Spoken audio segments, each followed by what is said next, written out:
Welcome to Flat Earth Debate Live. I'm your host Nathan Oakley, and if you are new to this channel, or you've not done so already, then be sure to subscribe, hit the bell notification icon and join button if you'd like to become a Nathan Oakley 1980 channel member and keep up to date with the Flat Earth Debate. If you would like to support the channel, there is a super chat that runs alongside each of these shows while they are live, and there's also a PayPal, Patreon and crypto link in the info box below the video. Also below this video you can get £50 for swapping your UK electricity supplier to Octopus Energy, and this is a particular note if you drive an electric vehicle. Most importantly, if you'd like to join the discussion, simply mute the page you are currently watching, then click the link in the info box below this video to join the panel and express your views on the nature of Earth. If you do join, please don't swear. If you do, you'll be ejected, and if you are, please don't try to rejoin the stream using sock accounts. You'll be warmly welcomed back on the next stream. Please also share the show on social media. Sharing the show obviously increases the live audience, but this in turn increases the chances of a more diverse panel, so please share the show on Facebook and Twitter. One last time, if you're new to the channel or you've not done so already, then be sure to subscribe, hit the bell notification icon and join button to keep up to date with the Flat Earth Debate. Now we are joined by 10th Man, Arwin, Neil and a whole bunch of people in Discord, so welcome one and all. Good morning. Good morning. Good morning. Hello. Good morning. Good to have you all. We only covered one housekeeping question yesterday, so I might leave it till last, just so it doesn't develop into a conversation that only revolves around the lack of physical geometric sphere edge for a horizon, otherwise known as Earth curve. So any evidence of axial rotation of the Earth-based variety? You're going to need a radius for that, and they don't have that. No, and that would produce a Coriolis effect as well that we don't see. So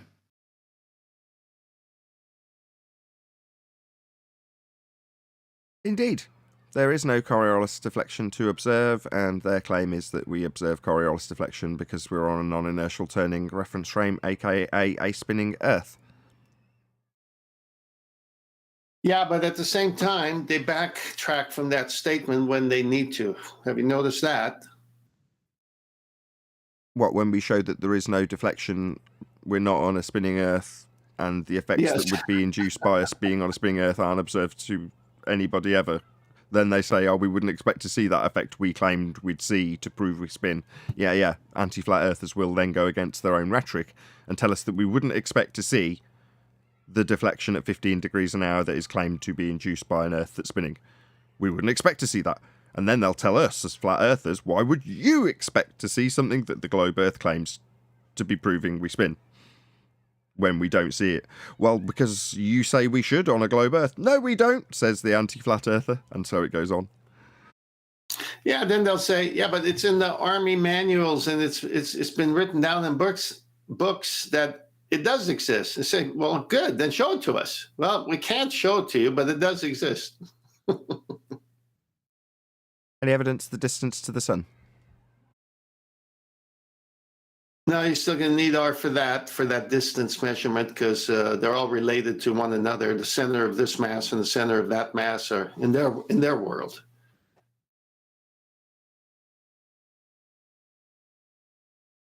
That that would be very difficult to do.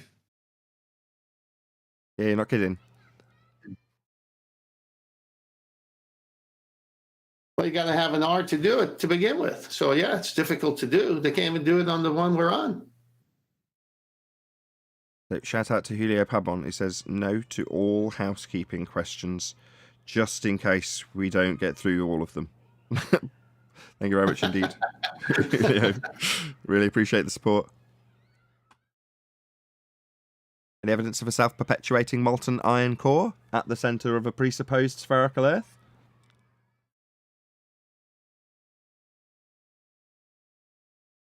Yeah, my Nonsense. favorite one. Absolutely not. Armin was telling us that that's started to boil as a subject matter. Well, very nice. Yeah, somebody came why in is this just the other day going on about the P waves and S waves. Why is this your favorite one? Who's that to? Because it's the most ridiculous. It's a presupposition sandwich to begin with.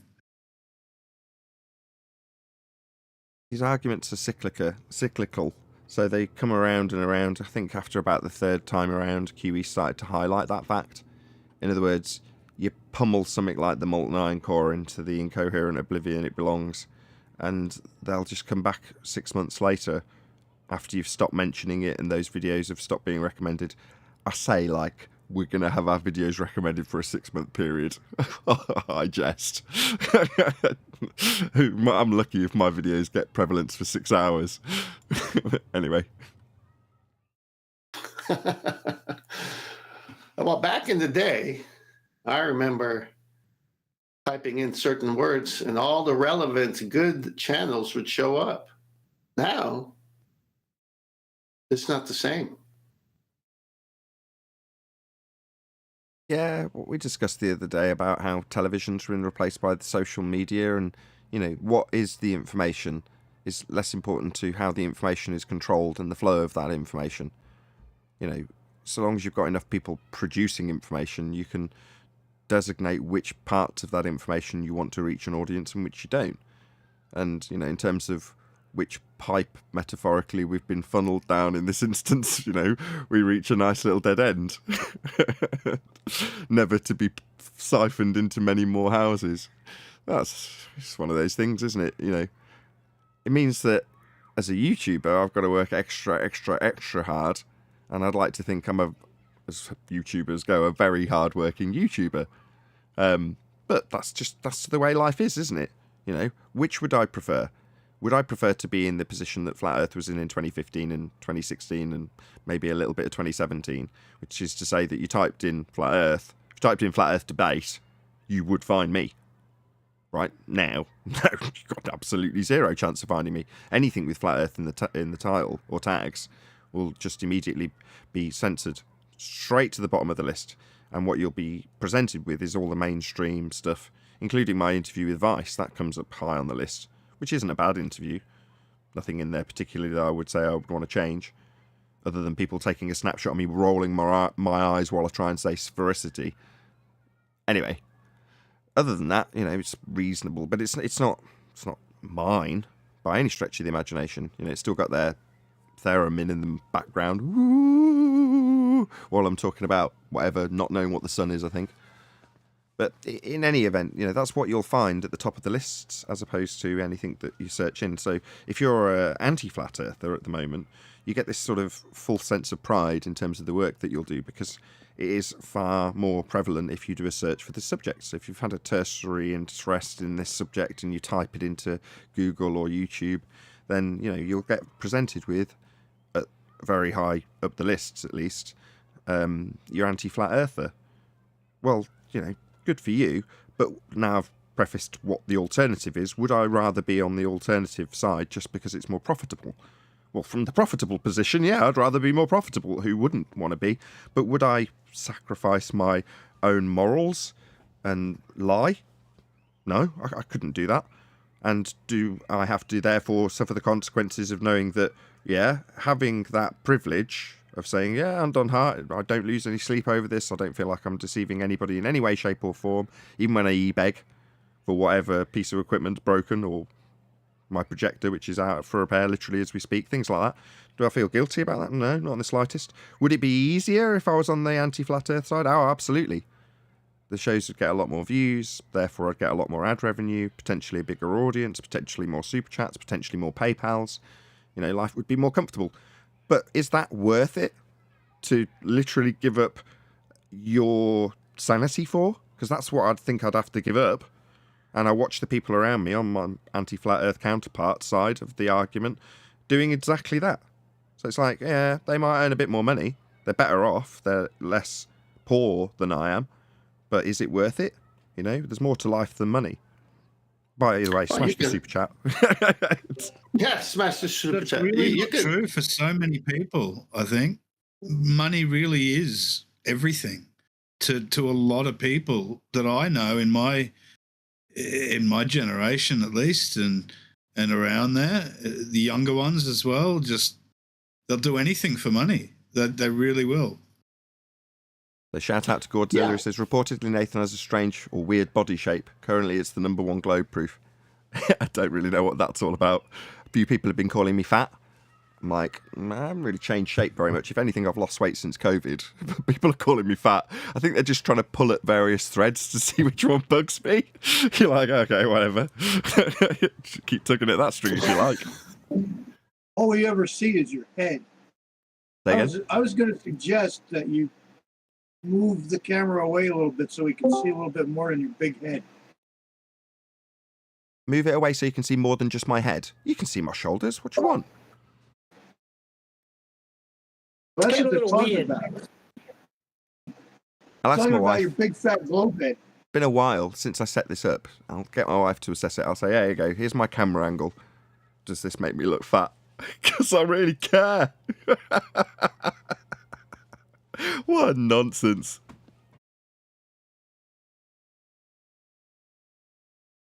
As I say, Fundy's just trying to pull at some threads that might give them some joy or some pain relief. In other words, if they can project some pain onto me in any way, shape or form, that will make them temporarily, literally for a few moments, feel better about themselves. Adam? Afternoon, guys. Hello. Good morning, everyone. Well, Nathan, on that note, that could be said about anybody. Look at there's the Amish community pretty much stays to themselves. They don't want the pollution as they deem the world dishes out. And they could go out of that and chase money, but they don't. There's people with high morals that won't sell drugs or do anything that can hurt another human being, and they can make more money if they do, but they won't do that. So that when you bring it down to the ballers, and the question on the table for them is, are you going to keep pushing a lie, or are you going to navigate towards the truth and hold the position where the truth is? And this is what we're seeing, is they rather be part of the deception and, there's money to be made by having channels against flat earth. Well, I'll do that. Can I add that money is an illusion, just like the globe? Yeah. But by the same token, you do have to actually pay for things. So, some people try and beat around that bush in the truth community, like it's somehow wrong to want to make a living. So I just try and negate that by saying, well, I'm a YouTuber. That's my first standpoint. So I then get compared, or that's what I hope. It doesn't happen. But I hope that I'm then compared on a level playing field with everyone else who's trying to make a living from producing videography and publishing it to YouTube. As opposed to, well, by my standards in the community of truth, you shouldn't, for example, put your information behind a paywall. All right, why not? Well, because it's the truth. Completely agree with. I completely agree with you on that. But obviously, on the a bit of paper, it says £10. £10 of what? So when everyone believes they live in a globe, just because they live in that globe, they're not living on that globe. So what have you got £10 of? No, sure. I mean, we could get into the discussion of fiat currency, and if you're unaware, look it up and do your own research in terms of what money really is and what it really means. Very little. You're right. This isn't that show, though. Sorry. Hey, Nathan, I got a question. I will make a note of it, though. Boom, boom. Yeah, we occasionally mention your straw man coat that you have to put on for various different things. So, if people don't pick up what we put in down subtly in that regard, I'm not going to explain the in terminology, the jargon that we use, because it's kept as jargon intentionally. This subject to me is more important. There's plenty of people out there that know about what currency is and isn't, and in many ways that isn't in any way suppressed. It's kind of common knowledge. I'm sure there's probably some aspects of it that's all in schools, but I just don't see that as such a big deception as the very nature of your existence. If you went off grid, having been indoctrinated in a Western world education, you'd still go off grid thinking you were on a sphere and looking up at the moon thinking that men had travelled to it and such. So, I just see it as a much bigger deception than things like the the money that we use, which is, I agree with you, it's just a kind of nonsensical thing. But I still do have to fix my projector because it's a nightmare running the show without it. Anyway, I had someone telling me we live on a spinning water ball in a vacuum because when you swing a bucket around your head, the water stays in the bucket, says Ben White from the Super Chat. Yeah, I don't have that story. I know that it's a similar story to chocolates, but mine was sort of gravity got explained to me, then I went home and did that of my own volition in the back garden. I remember swinging it around my head thinking, but it's on the outside. You know, this doesn't make any sense. Yeah. Anyway, I'm holding the handle of the bucket. well, actually, let's pause for a minute because that is a point that I try to make with people I talk with. A little parlor trick, just a bucket with water with a handle. You spin it, and this is supposed to be eye for eye, tooth for tooth, equal with the globe with water on the sphere, spinning on these crazy rotations, and the water sticking to the. Where is it? I mean, it's not. It doesn't even jive. It's not even comparable, is it? Of course not. It's nonsense. But here's the point. The masses fall for it because the masses are sheep and they want to be told. Speaking of masses, any scientific evidence of gravity?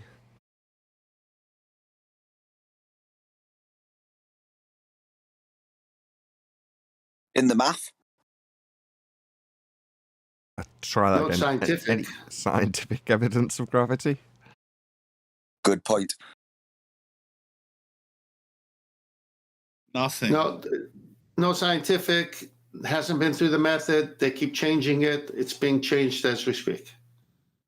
Not even a definition for the phenomenon to begin with. I like it when people like yourself say things like that, Rams, because it means that if QE was on the panel now and he answered that question with gravity, what's gravity? That would often go over most of the audience's head back in the day when he started saying it. You know, especially in debate, if he was here and he'd say that and someone brought it up, what's gravity? You know, he might preface the question thereafter and say, well, which one? You know, to try and lead them a bit. But when someone like yourself, Ram, says, well, there is no phenomena, you know, what are we observing occur for us to try and acquire the cause of it with scientific experimentation? What are we observing happen again? Yeah, there isn't anything. There's no phenomena to study. So if you've got no phenomena and the asserted 106-year, nearly 107-year out-of-date mass attracting mass is violated by gas, in terms of gas behaviour, then what have you got left? Mathematics. That's not science. Bending pseudo fourth dimensional space-time? I don't think so. Not in my world. Not in anybody's world. Pseudo Ramonian four space. The clue's in the title. Not real. It's pseudo. Pseudo geometry for a pseudo four space-time bending. And that's their explanation. And you're like, for what? That doesn't give you mass attracting mass. It doesn't give you moon pulling on Earth's tides. It doesn't give you men sticking to a ball that's spinning. It doesn't give you anything. Just maths. It's because they're starting at a point where they're on a ball spinning.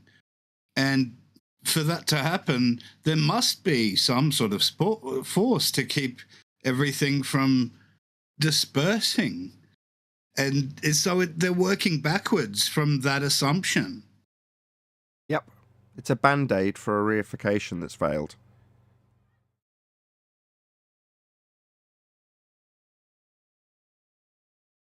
Any single viable hypothesis from any of the fields of astronomy, cosmology, or astrophysics?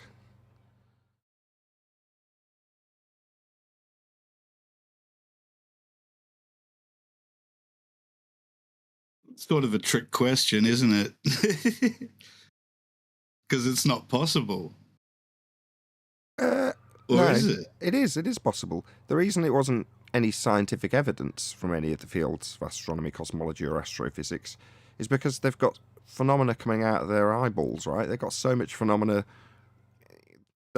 easily, they don't have to validate it, just a viable hypothesis. That would be, you're studying this phenomena, right? This occurrence, this thing happening, right? That's definitely a phenomena then, dependent variable. Okay, now just give us your presumed cause of it as you observe it as an effect. I.e., if this, then that. That's all you've got to do.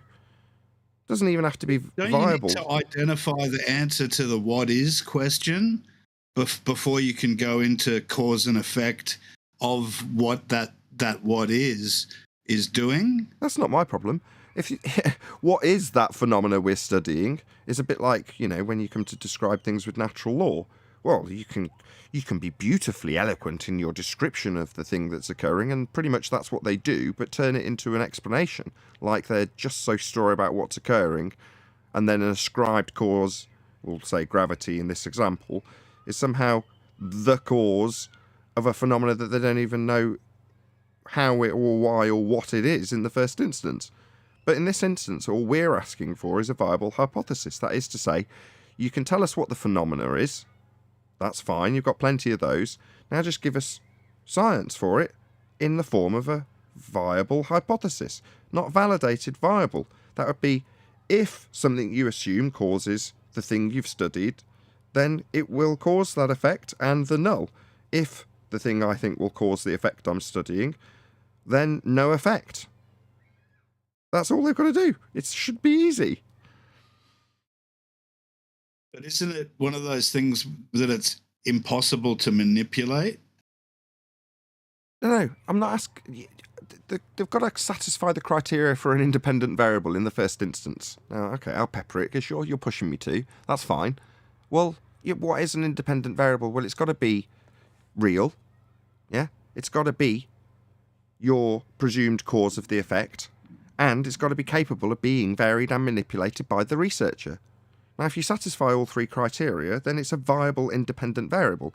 Now, does that mean that I'm saying they must take that which they assume to cause the effect and vary it in experimental controlled circumstances to validate it or invalidate it? No, they just have to suppose a presumed cause of an effect they're studying and then put it into hypothesis format. If A, then B, and if A, not B. Alternative and null. A being the thing they think will cause the effect, which must be real, their presumed cause of the effect, and capable of being varied. That's it. Yeah. Cool. Gotcha. This should be easy, Rams. You're like, it's not possible. Like, trick question. No, not at all. It should be really easy for the whole body of science, right? That's what they claim to be.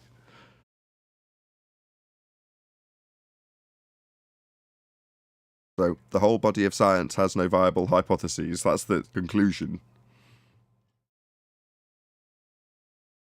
Well, the whole body of science could be located in one place, Corpus Christi, Texas. We'll get to that, or should we cover that now?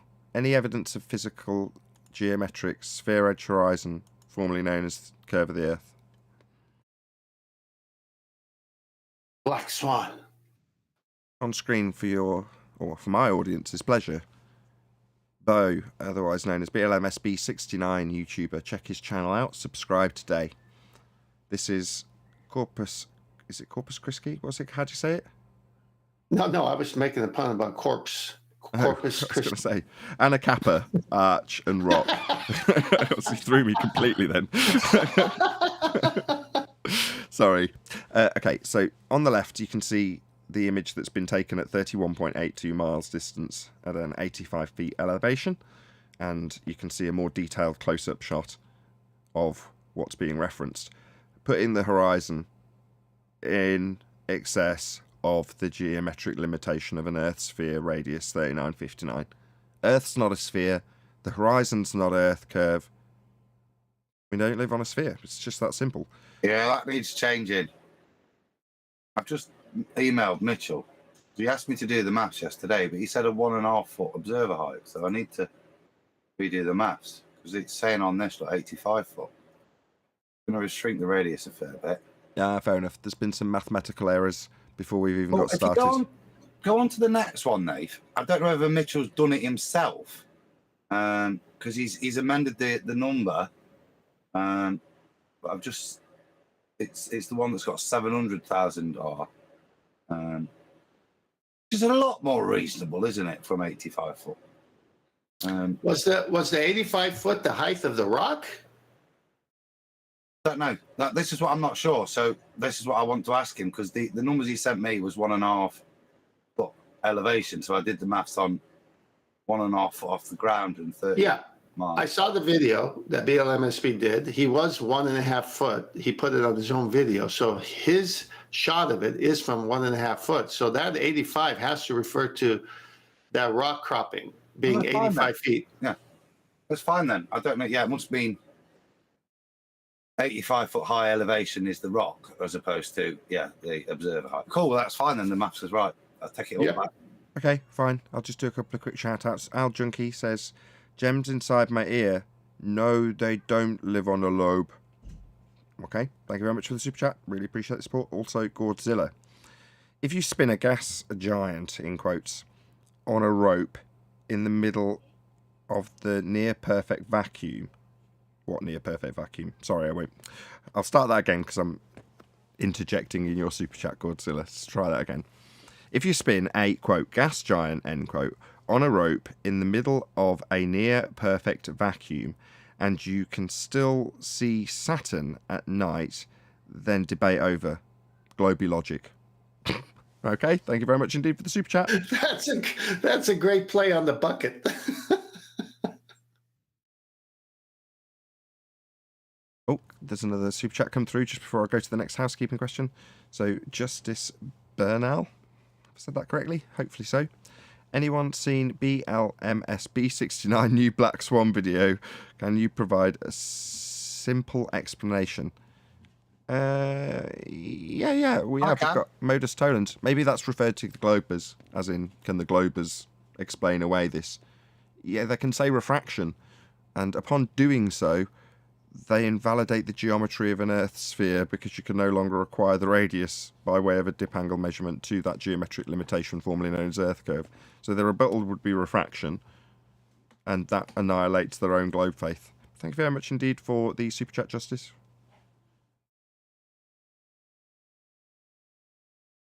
Which housekeeping questions haven't we had?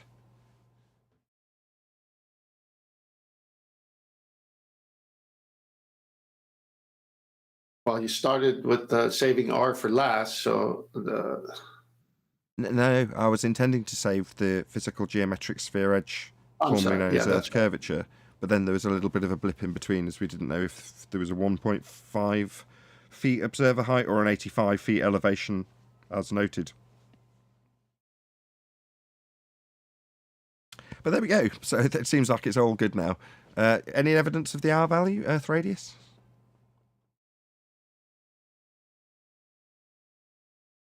Well, you're going to need the R for that. You can't presuppose all these things like they do.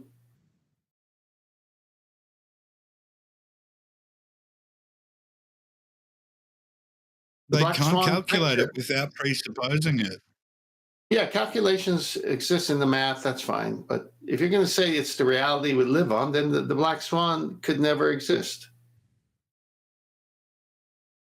Well, according to an avionics tech in the military, she says even if you're 70,000 feet in the air and you can see maybe 360 miles out, the curve isn't a thing yet, with binoculars or not. Sorry, when they say things like that, they're talking about the horizon, though, right?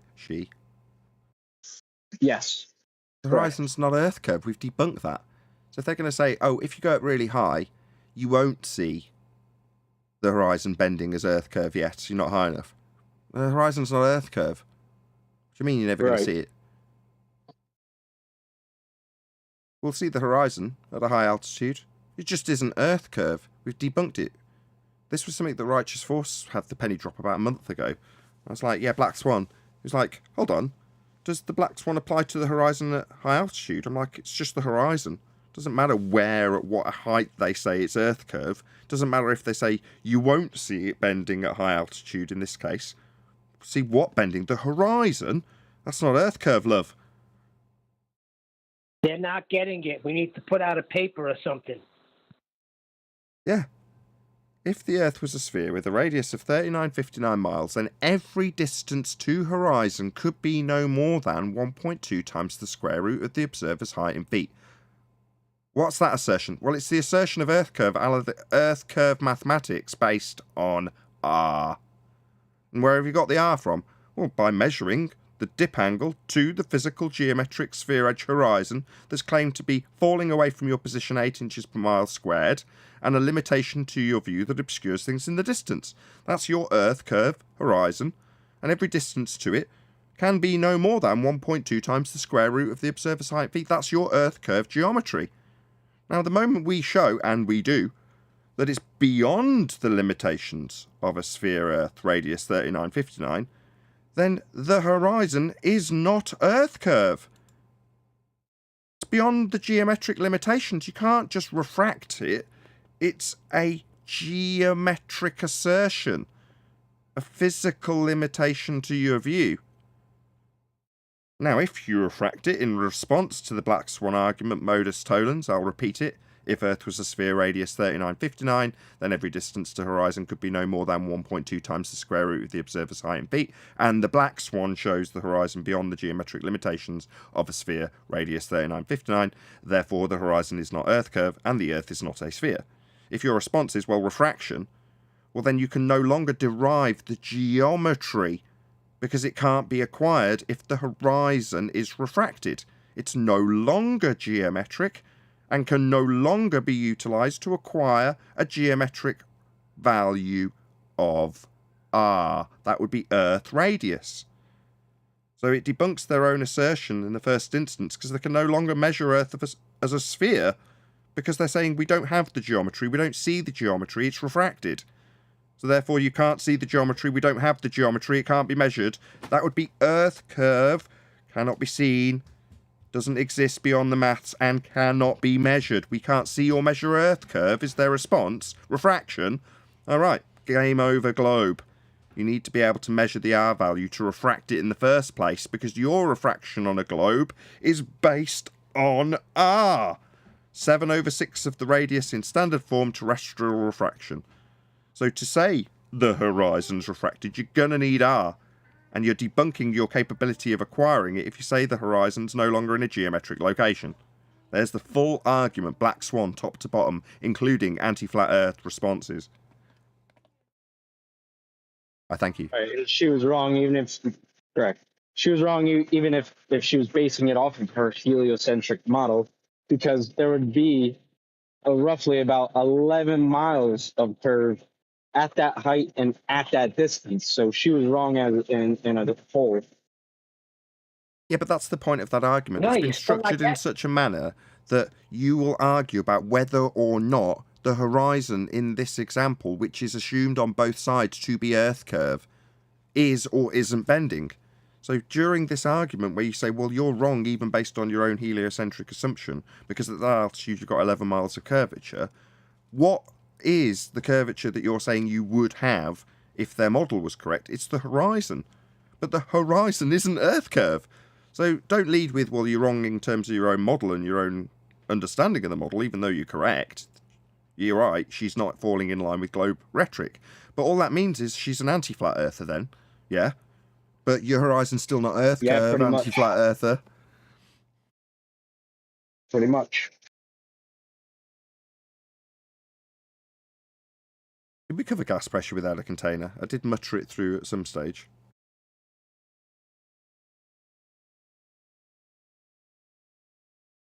Any evidence you can have gas pressure without the necessary antecedent of a container to press upon? No, I wanted to go for ignorance. You could Gravity. go with no, Gravity, absolute- gravity. Yeah. I'm not listening. Gravity. Absolutely right, Neil.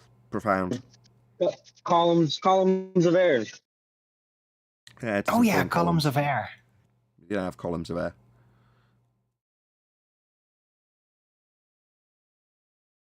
And the gaseous pillars stood by. You don't have pillars of air either.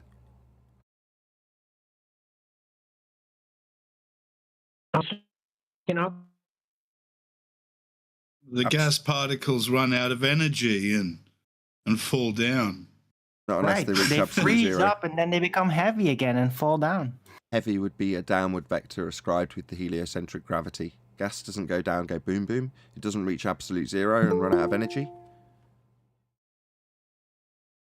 Well, if they would transit from gaseous state to a solid because it got so cold, then maybe they suddenly would go fall Then it's not down, a go gas. boom boom. Then it's not a gas anymore. Well, then maybe when the gas goes up high enough, it just freezes up and then it prevents from escaping. It's Well, like kind snow. of the Spur-Schemo model. Yeah, like snow, yeah. To have that cycle in the first instance, you'd need to have gas pressure in order to have a gas pressure cycle to allow for those phase changes to occur within the gas that exists already. So you need containment to have this gas cycle that you're describing. Well, if it already happens with the hydrological cycle more down to Earth, then maybe there is a freezing up of gas cycle higher up. Yeah, and you still need gas pressure to have containment in the first place to achieve this. Second time. Darwin. But what if the Many labs frozen have tried to gas is find it, just though. a cover? It's a dome of frozen, well, what would normally be gas, but frozen up, like an ice barrier, preventing the rest of the gas from escaping. Like a container that you've now speculated is an ice dome. Yeah, go on then. Validate your ice dome. A We need container of containment. frozen gas. Yeah. Frozen gas. What the fuck? Yeah, I have to say it like that, of course. Frozen gas. Is that not a euphemism for a solid? As in, No, I often go into the supermarket and you got any of the frozen gas lollipops? You've done a machine. Like CO2. Anyway, any evidence you can have gas pressure without a container? Well, maybe gas will form its own container because it freezes up into a solid. Someone kick him out. is that a glitch in the Matrix then? Or Neil. It's Well, not a if glitch, there's it's no Neil. more physical space for gas to move into, I guess that volumetric limitation would also function as a containment. That is containment. that would mean there is Volumetric containment. limitation. Yeah, what? Like that would be a container, Arwin. Right. But it doesn't necessarily... So look at not a Alvin physical uses barrier 17 necessarily, words though. to describe something that is just a container, and then says that would be a container. So a volumetric limitation would be a container. Well, a container kind of emphasizes... It would be containment. It doesn't have to be a container because yes, we that agree. emphasizes a material object. oh Thank you. my God. Thank you for labouring this point so much. You want any more? Maybe you have to be You're labouring the point that we need containment and just trying to reword it to sound smart, which is perfectly acceptable by me. Right, but When a anyhow... less dense air pushes on the top, on the bottom of another dense air, and they create their own pressure in the air. So by dense, you're ascribing weight to it then, saying that gas go down, go boom, boom. Dense Yeah, gas when it goes down. up, like helium will press on the top of hydrogen, and now they're self-containing in a level plane of air. Yeah, you've got to have something to press on at the top, though. Well, isn't it interesting, the idea that gas would eventually form solids at the limit range? It would almost be like Earth, ball Earth, of course. And that limit would almost be like a cellular structure with an internal core, a more liquid, fluid outside core, and then a membrane. But the liquid of a cell could still go through the membrane, technically, but it doesn't do that. So this makes things even more Imagining a confusing. different concept, or No, he's is using this 20 just words. imaginings, or He's what? using 20 words to say container. Mike 808, you sent a message and then retracted it from your super chat. Thank you very much for the super chat, though, Mike. Really appreciate the support. Well, Owen's more so speculating on the nature of the container, right? trying to get Don't one call of it you a to buy container. it, guys. He's trying to get one of you to accept his straw man to move forward on. Very naughty boy. Yeah, no one's No. buying Owen. I want a cookie. Look, if you've got some postulations, That's a crummy excuse. Yeah, very, very crummy. So you can feel free to, if you want to speculate about something, just speculate. You don't have to weasel us into some trap that you're laying. Well, it seemed like I was weaseling you all into some trap. I was just kind of using the excuse to do that. It wasn't actually a trap because I cannot argue for gas pressure without containment, because containment is the antecedent to even be able to calculate gas pressure of any sort. So, like, there is literally there's no phenomena of gas pressure without containment of some kind. That doesn't exist. It's not even measurable. It's not there in any form. Would it be unreasonable, 10th man, to expand your, I'm going to call it an in-joke, but you've been talking about waiting for a baller to come along with a certain thing happening akin to Anthony Riley waiting for someone to come in and talk about Christian Huygens?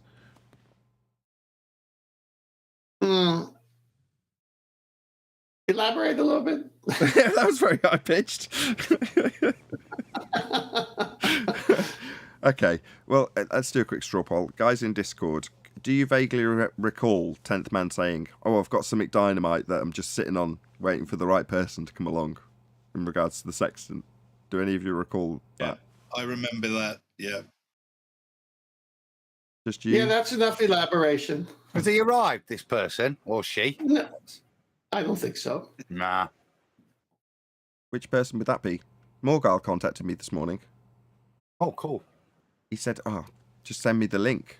So I should have done that, really. I'll do that right now. Well remembered, Nate. It is well remembered, eh? But, you know... I'm hearing that you don't need the horizon. Again? For the sextant. Say that again? Apparently, you don't need the horizon to use a sextant. Who said that to you? Certain doctor. Oh, I'd like to know why they have a mirror on the sextant called the horizon mirror. Then I'd like to know what that's used for, and how many applications of you that. don't need it. You don't need it. There's other ways of doing it. Well, okay, but every sextant has two mirrors. Index arm has one.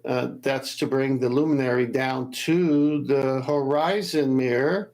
Now, how many applications of the horizon mirror are there? So maybe that's what he's talking about. Well, that mirror is to calibrate on the apparent horizon, not the geometric horizon. So are you saying in the sextant manual, the handbook itself, it says apparent horizon?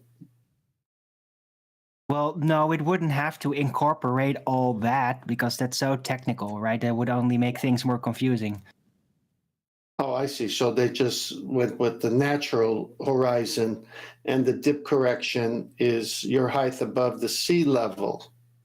Well, what's that for? Well, they have to calibrate it on the apparent horizon because you can only, it's a visual instrument, so you can only calibrate it to a horizon that you can see, you see? And why is it that they want you to use the horizon, especially out on sea on the rocking boat? What does the horizon serve? What purpose does it serve for the sextant?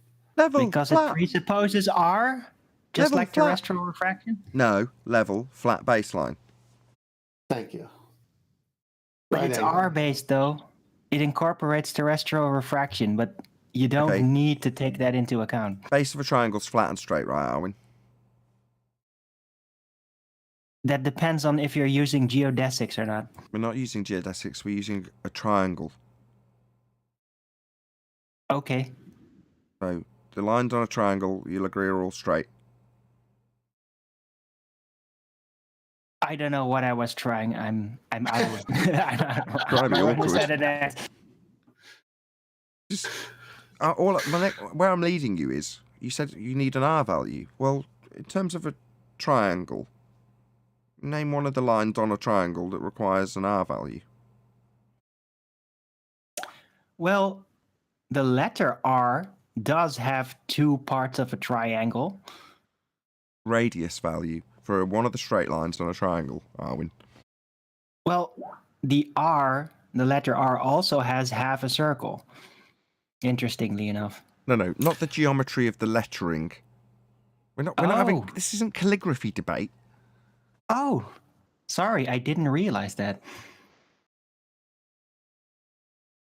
Nice Okay, try, though. let's just try that again. Are you clear we're not talking about topography? Or typography, I should say. Typography, right. Or we are supposed to be talking about topography, right? Sort of. If I'm taking a measurement off a boat, Arwin, and I use the horizon to create my level, and then I take my angle from that level I've created to the luminary. When I draw that triangle, honestly, because I'm 10 foot above the water, when I draw it out, that baseline is not flat.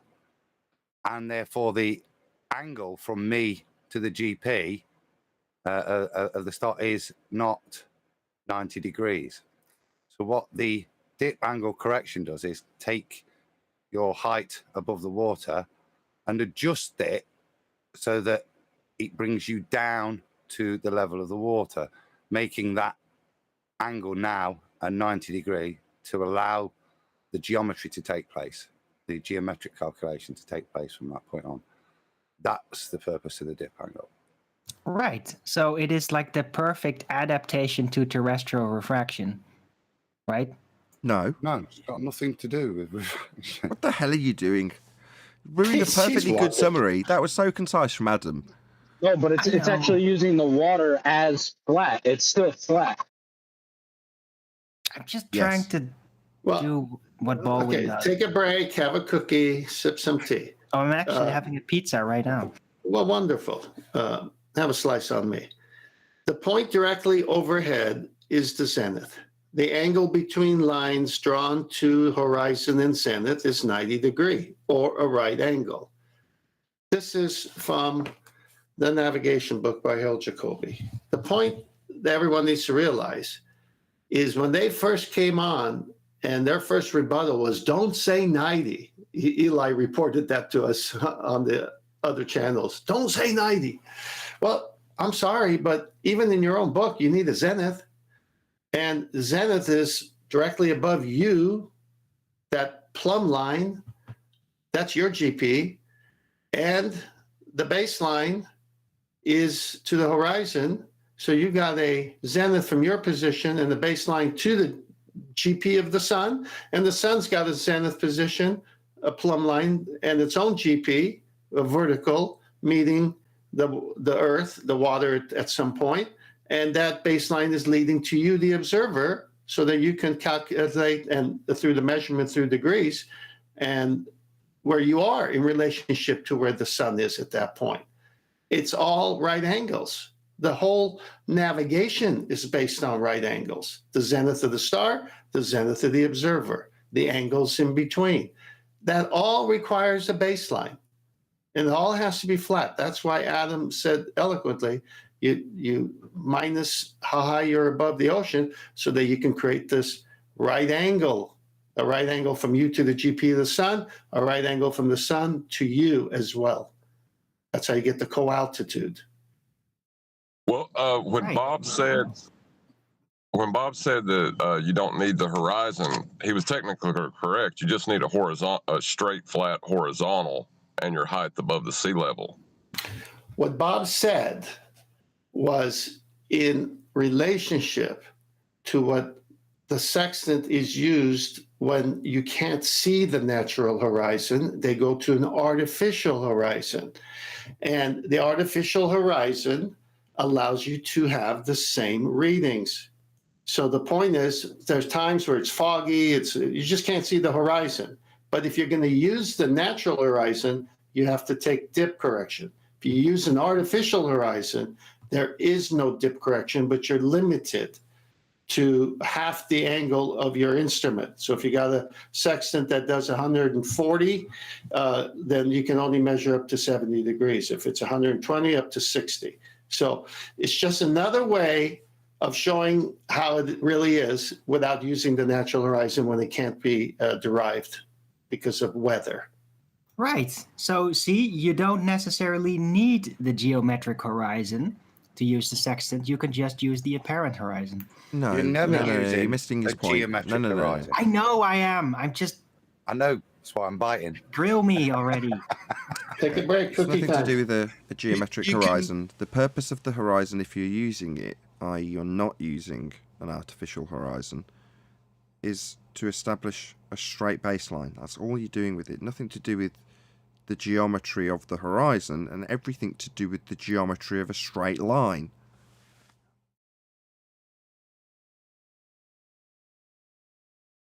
Technically, you can measure the angle between your zenith and the star, right? And then go from there. Yeah, you could do it with the plumb line. The more crude way, Tenth mentioned this a while back, is to do it by dropping a plumb. But that's not necessarily the easiest thing to do, especially on a boat.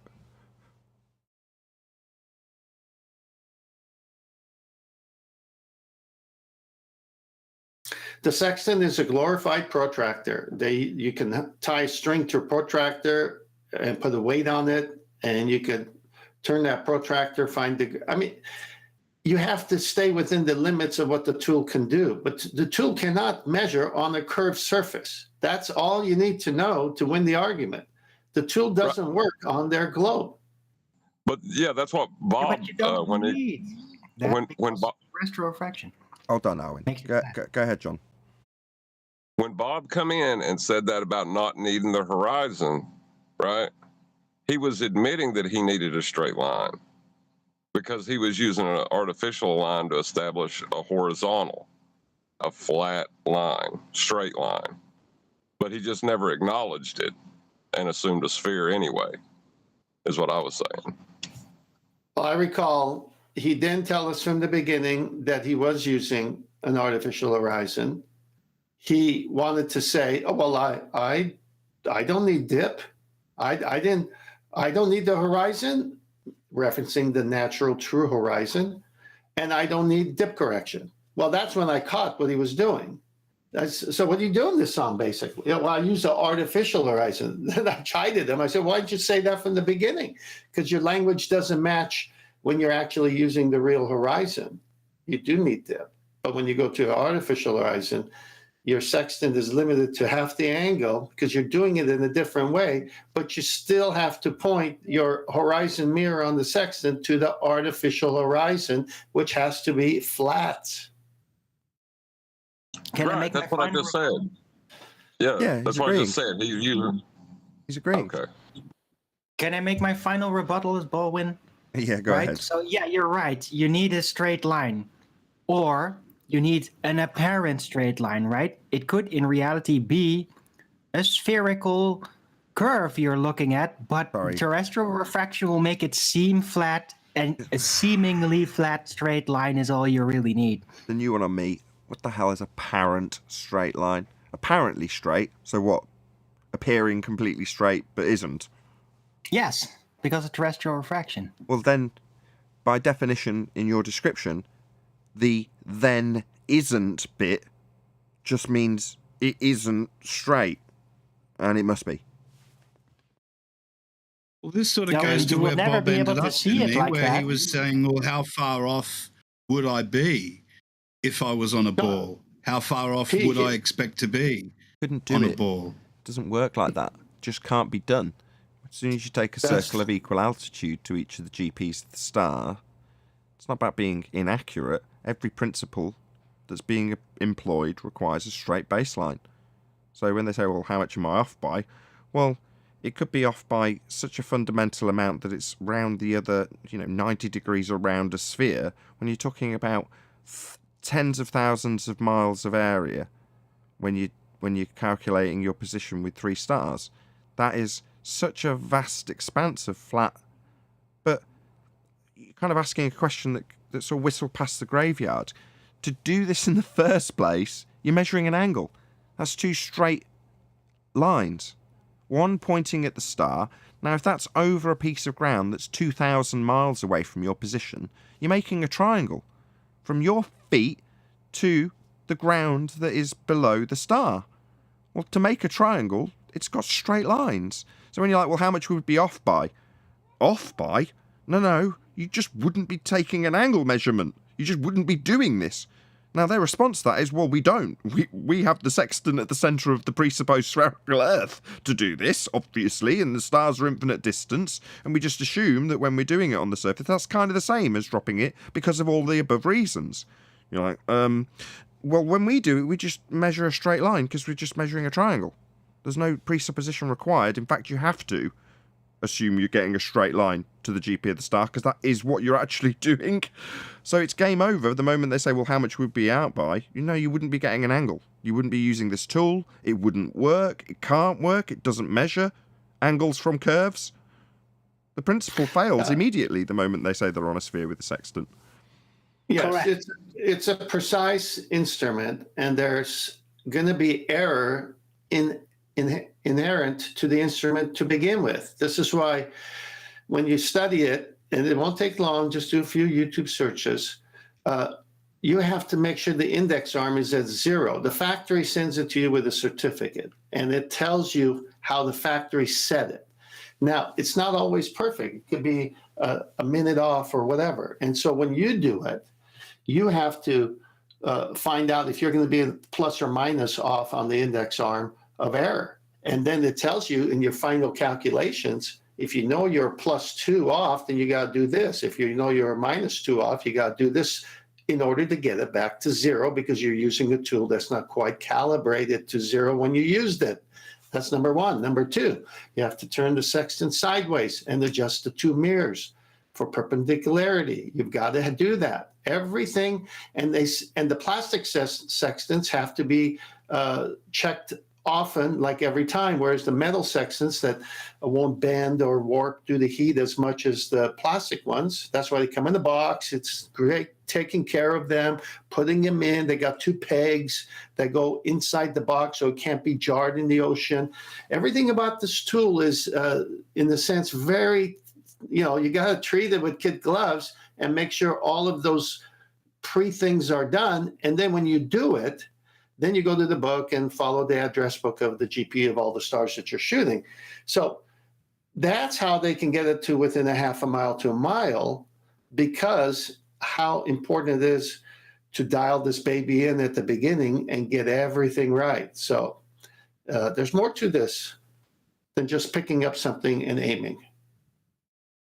Indeed, but with that, I'm going to say, first and foremost, a huge, massive, enormous thank you to both Discord and G+ panels for making today's live show possible. If you are watching this on either Nathan Oakley 1980 or Nathan Oakley premiering streams, then stay tuned, as there will be an after show to follow. Massive thank you to all of you who helped me out over the last few days by smashing the PayPal link. If you did want to support me via PayPal, now's the time, as desperate measures are needed, as I'm down on some pieces of equipment which are out for repair. So thanks to all of you who did support me via PayPal, and if you did want to, smash the PayPal link in the info box below this video. Once again, stay tuned if you're watching on either premiering stream. I've been Nathan Oakley, and I will see you all in the next video.